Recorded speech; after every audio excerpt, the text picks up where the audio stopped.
Salve, Pirula. Sou cristão e evolucionista, ou seja, odiado por 99% da igreja. Te admiro demais. Vendo seus vídeos da dispersão dos hominídeos, por que você acha que mesmo com tanta evidência genética e fóssil, a teoria evolutiva ainda tem tanta resistência? Isso é só no Brasil? Não, o Sérgio não sabe também. Não é só no Brasil, não. Isso daí tem em vários lugares, né? Os Estados Unidos é pior. Né? É a pátria do criacionismo, né? O criacionismo do ponto de vista que a gente chama de criacionismo científico, né? Que não existe, né? Ou é criacionismo ou é ciência, né? Mas enfim, o criacionismo científico é cria dos Estados Unidos, né? Teve até um inglês e um canadense, mas mas eles foram para os Estados Unidos, então tipo, é de lá, né? Mas seja como for, a questão no Brasil ela perpassa esse lance é que assim, quando você está lidando com fé, a coisa muda. Porque a fé, ela prescinde de evidências. Você não precisa de evidências para você ter fé. Né? Você acredita porque você acredita. Né? Tem gente que, se começar a cavar muito fundo, para. A pessoa está lá e fala, eu quero pesquisar isso. Não, não, para. Porque não, tá incomodando. Está incomodando, eu não quero parar de acreditar no que eu acredito, então isso daqui está entrando em contradição, eu não quero. Você tem pessoas que explicam isso de outras maneiras, né? Enfim, que conseguem justificar, dizendo, não, esses fósseis, realmente, eles parecem muito antigos, mas Deus colocou lá para testar a fé da gente. Então, tipo, não, eles parecem antigos. Não, mas você faz a datação radiotópica, então é antigo, Mas não é antigo. Parece antigo, mas não é. Mas tipo, não tão antigo como você diz. É antigo, mas não tão, né? Eles colocam isso daí, mas assim, até você chega e fala assim, não, mas tem 400 milhões de anos. Não, eu entendo, parece que tem. Parece que tem, mas não é. É tipo uma autonegação. A pessoa está tentando fazer, né, para ela mesma, né, talvez. E isso é uma coisa interessante. Agora, quando você coloca isso daí numa religião organizada, aí você passa a ter como é que se fala? Um protocolo. E aí o protocolo isso é mentira. Cientistas não sabem o que estão falando. Né? E é inconciliável. Né? E aí fica numa coisa que entra no troço complicado. Dá muito trabalho, eventualmente, para você explicar a evolução. E é muito menos trabalhoso você ler 3 páginas da Bíblia, porque é literalmente isso. Na verdade, são 2 páginas da Bíblia e acabou. Né, até o fim do dilúvio. Depois acabou. O resto aí é Abraão, essas coisas todas aí já são os patriarcas lá. Então, 2, 3 páginas da Bíblia é muito mais simples, é muito mais fácil, né? Deus criou o céu e a terra, separou as águas de cima e de baixo, fez não sei o quê, depois criou os animais e tal. É uma coisa muito mais simples. Quando você começa a estudar e você vê que tudo aquilo lá é impossível, e é impossível mesmo, do ponto de vista factual, né? O Gênesis bíblico, do jeito que está escrito, é impossível. Um dilúvio mundial que cobriu a Terra toda é impossível. Impossível com relação a todas as leis da física que a gente tem, a tudo que se estabelece. É impossível. É porque também o mundo para eles era uma regiãozinha ali, né? É porque a Bíblia tem aquele negócio de ser tudo figurado, né? Exato. Tem que levar isso, né? Era tudo figurado, e mesmo que não fosse, era aquela região ali. Pode ter rolado um dilúvio ali. E aquilo ali para eles era o mundo. Né? Você colocar isso daí dentro de uma coisa... Né? O pessoal fala, não é possível que tenha havido dilúvio. Não só é possível, como houve. Houve milhões de dilúvios ao longo da história do planeta. Eu garanto que nenhum deles cobriu o mundo todo. Exato. Eu garanto que nenhum deles cobriu o mundo todo, porque é impossível. Nós não teríamos planeta se o mundo todo tivesse sido coberto de água, porque a gente está falando de uma pressão hídrica gigantesca em cima dos continentes. E para onde vai esta água? Né? A Bíblia fala de 40 dias do planeta esvaziando, mas nem você abrindo uns ralos do tamanho do Acre, você consegue escoar uma quantidade de água que cobre o planeta inteiro fora dos oceanos. Na verdade, se você fosse escoar a água dos oceanos hoje, você teria que abrir uns buracão do tamanho da Islândia e ia demorar, sei lá, anos. Não é uma coisa assim. Então, tipo, dá para afirmar categoricamente que o dilúvio bíblico não existiu. Ou o dilúvio bíblico mundial. Talvez tenha ocorrido um dilúvio local que eles tenham colocado no papel, uma coisa assim, em algum momento, né? Séculos depois, quando eles foram compilar isso por escrito. Né? Mas é impossível, do ponto de vista físico, do ponto de vista estrutural, do ponto de vista geológico, do ponto de vista hídrico, é impossível que tenha havido um dilúvio mundial. Exato. Em qualquer momento do planeta. Agora, quando você está falando de uma questão religiosa, Aí, a descoberta, certas coisas, para você começar a tentar questionar, passa por conhecimento. Por exemplo, boa parte dos criacionistas que eu já encontrei tem um conhecimento extremamente fraco sobre biodiversidade. Sobre biodiversidade atual, não fóssil. Você começa a falar sobre a diversidade de lagartos, por exemplo. Você tem, acho que, sei lá, 6 mil espécies de lagarto hoje conhecidas. Não, 6 mil, não, 4 mil e poucas, sei lá o quê. Você começa a falar... Não, é 6 mil, acho que é 6 mil e... Puta... 7 mil, não lembro agora. Lagartos e serpentes são 11 mil espécies, somados os dois. A serpente é um tipo de lagarto, né? É um tipo de lagarto que perdeu as pernas. Então, acho que de serpentes são 3 mil. Então, umas 8 mil espécies de lagartos você tem vivas hoje. Eles falam que não é possível. Não é que não falam que não é possível, não conhece. Entendi. Eles não conhecem. Você chega para as pessoas... Alguns conhecem, não estou falando que todos são ignorantes, mas a maioria dos criacionistas com quem eu já conversei não tem noção disso. E aí você fala, você sabia que tem lagarto que é assim, que é assado, tem iguana que é marinha, tem iguana que é arborícola. Cada uma dessas famílias tem lagarto que não tem perna. Lagarto que não tem perna, né? Não só as serpentes. Você tem outros, né, que perderam. Tem uns que parecem umas minhocas, que são as anfisbenas. Isso aqui é um lagarto. Não, isso aqui é uma minhoca. Não é. Quer ver? Olha a anatomia. Aí você fala, anatomia comparada. 90% do começo lá da era vitoriana, quando o pessoal estava estudando evolução, era anatomia comparada. Você não tinha genética. Você pegava o crânio dos bichos, o esqueleto, quando era invertebrado, quando era planta, você pegava ali as estruturas, preservava no formol, no álcool, enfim... E você ficava estudando e fazia comparações. Né? O Museu de Anatomia Comparada de Harvard, por exemplo, ele é famosíssimo por isso. É o nome dele. Né? A anatomia comparada é uma coisa fundamental para você entender a evolução. Porque hoje você vê aquelas figurinhas do braço, né? O braço do morcego, o braço do passarinho, o braço do zeguê, e o criacionista olha e fala, mas bela porcaria isso daí. Só que isso é uma comparação superficial para você explicar na sala de aula. Se você for no fundo mesmo do negócio, você não está pegando um húmero. O húmero, ele não é só um osso. Ele é um osso com centenas de estruturas diferentes, tanto macroscópicas quanto microscópicas.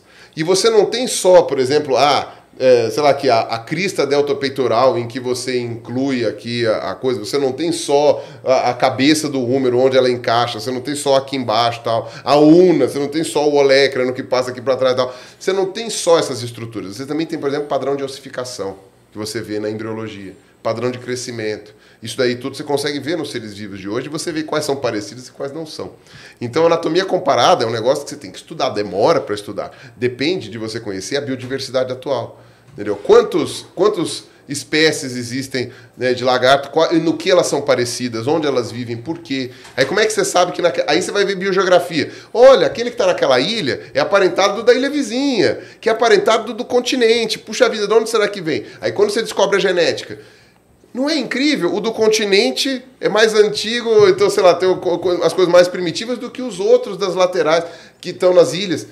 Cara, tudo faz sentido. Só que para isso, você tem que ler muita coisa. Ou então, o divulgador científico tem que se esfalfar. Né? Eu sou do grupo que escolhe fazer vídeos extremamente completos, abordando a maior parte possível, porque eu quero que as pessoas entendam começo, meio e fim. Né? Isso me gera custos, porque vídeos mais longos, menos gente assiste, e eu ganho menos dinheiro. Né? Então, enfim, é uma opção. Mas é porque eu, mal de professor, eu entendo que as pessoas precisam aprender o processo. Sim. Porque, às vezes, você chega na conclusão e fala, você sabia que existem, sei lá, 3 espécies de casuar? Ah, legal. Tem um casuar grande, um casuar coisa. Eu não estou falando mal de canal de curiosidade, tá? Tem uns amigos meus, todos o pessoal assim, eu acho muito legal. Mas a minha linha de entendimento é, da onde veio o casuar? Ele é aparentado de quem? E por quê? E como? E como é que ele foi parar na Nova Zelândia? Na Nova Zelândia, não, na Nova Guiné. E como que ele fez isso? E como, sabe, tipo, e aí quando eu vejo, eu tô fazendo já um mapa com toda a evolução das aves paleognatas, o caminho, isso aqui, pronto, 1 hora de vídeo. Esse é o meu jeito, né? Mas é mal de professor, porque se você dava aula para os alunos e você não explica do começo, ninguém entende porra nenhuma. E uma disciplina de faculdade, ela tem começo, meio e fim. De faculdade, de escola, de qualquer lugar. Ela tem um curso livre, né, do curso do Sérgio, nada. Você tem começo, meio e fim. E aí eu faço desse jeito. É mais fácil, usando o meu vídeo dos hominídeos, entender a evolução dos hominídeos do que você pegando uma reportagem que narra a descoberta de um novo fóssil de Homo heidelbergensis? Eu quero acreditar que é mais fácil. Eu quero acreditar que demonstrando esses achados... Isso que o meu vídeo dos hominídeos ele é narrativo. Ele não é tão explicativo, ele vai narrando.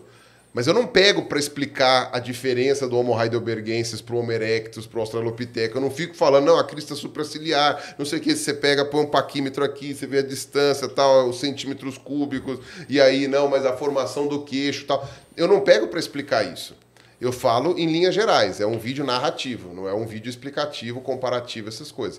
Mas quando você vai fazendo essas coisas minuciosamente, e aí você tem como tirar material genético de alguns desses materiais, porque eles são recentes o suficiente, quando você vai fazendo isso, cara, aquilo é um véu que cai do seu olho, você observa e você fala, mano, não tem outra explicação.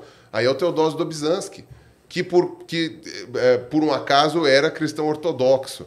Né, o Teodósio Dobzhansky, ele falava, nada em biologia faz sentido se não for à luz da evolução. E ele falava isso na década de 60. O Setembrinho teve aula com o Dobzhansky. E o que você acha que melhorou esses últimos anos aí? Como que tá? Melhorou. Deu uma melhorada? Melhorou, mas tem contra-ataque, né? Entendi. Né, tem aquela coisa. Então, melhorou por causa da divulgação científica, por causa dos jornalistas de ciência que começaram a fazer um trabalho que foi mais divulgado.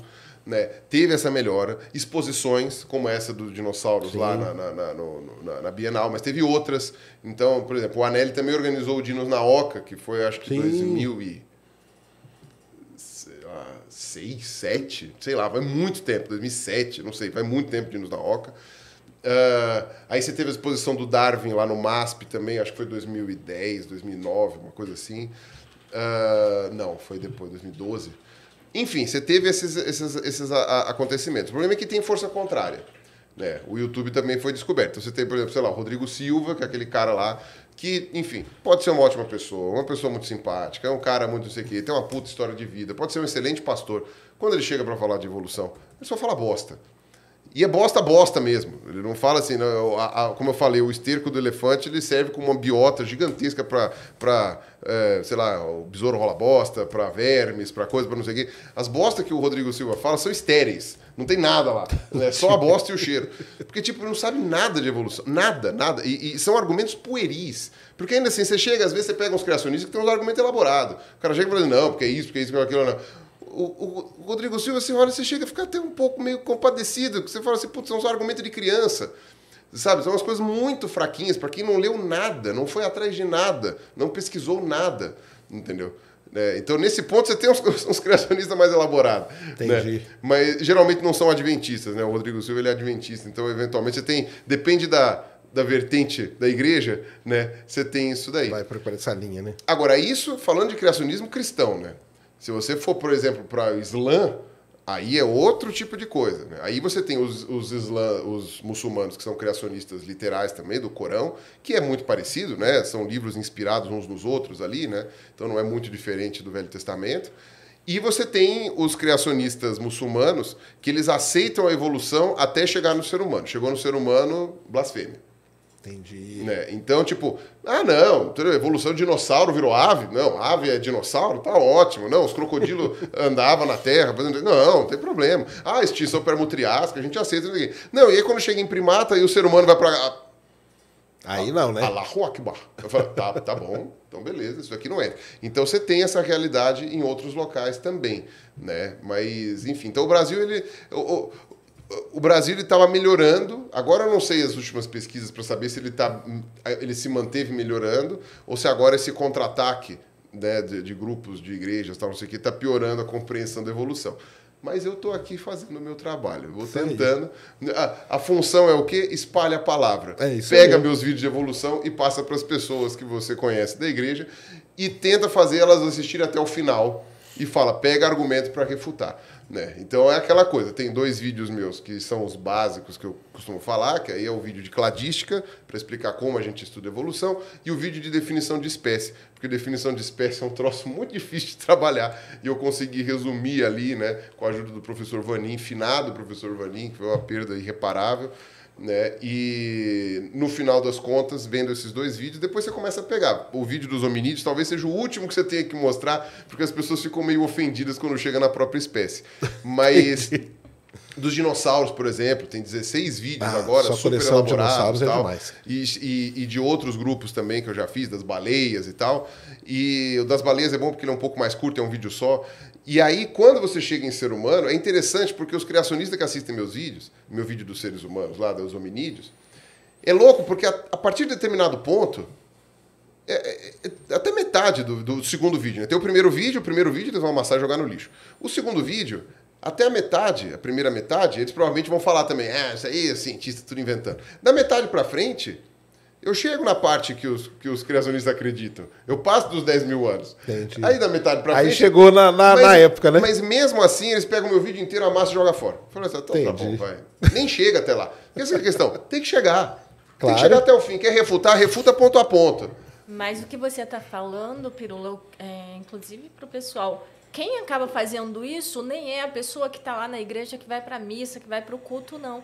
É a pessoa que está lá no canal, no YouTube, que quer ganhar dinheiro dessas pessoas que acreditam em Deus, que vão na igreja e tudo mais, e para poder, porque ele tem que manter aquela pose de ficar batendo em você o tempo todo, falando o Pirula tá errado, o Pirula isso e aquilo.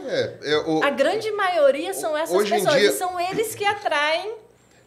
Hoje em dia, esses criacionistas aí do YouTube, eles estão crescendo de novo. Sim. De novo. Porque tem aí umas linhas de pesquisa que... Enfim, tem os 2 ou 3 maluquinhos aí que estão voltando a mobilizar uma galerinha. O meu canal, ele até que está um pouquinho livre disso. Eu recebo ainda esses grupinhos. Eu até sei, fizeram um vídeo falando de mim, eu não quero nem saber. Mas eu não tenho recebido tanto dessas coisas assim, né? Desse negócio. O pessoal está preocupado com outras coisas assim, né? Agora, né? Enfim, tem outras coisas para se preocupar, são piores. Mas seja como for, a pandemia deu uma mexida, né? A galera ficou muito focada em pandemia, né? Agora estão voltando alguns criacionistas. Mas você também tem a questão de vertentes, né? Então, por exemplo, a Universidade Adventista. Os adventistas têm uma universidade.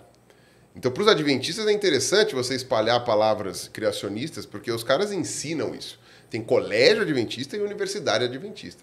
Então, você vai ver que aqui no Brasil, pelo menos 40%, 50% dos criacionistas são adventistas. E dos que vão encher teu saco. Né? Não dos que acreditam, porque boa parte das pessoas nunca estudou, então nem sabe. Né? Agora, daqueles que são criacionistas ativos que vão encher teu saco, quase metade é adventista. Por quê? Porque eles têm uma universidade, eles têm faculdade, têm colégio. Tem que defender a causa, né? Os caras estão defendendo a causa deles, né? Eles têm um curso de biologia que ensina tudo errado. E eu posso falar isso de boca cheia, que ensina tudo errado.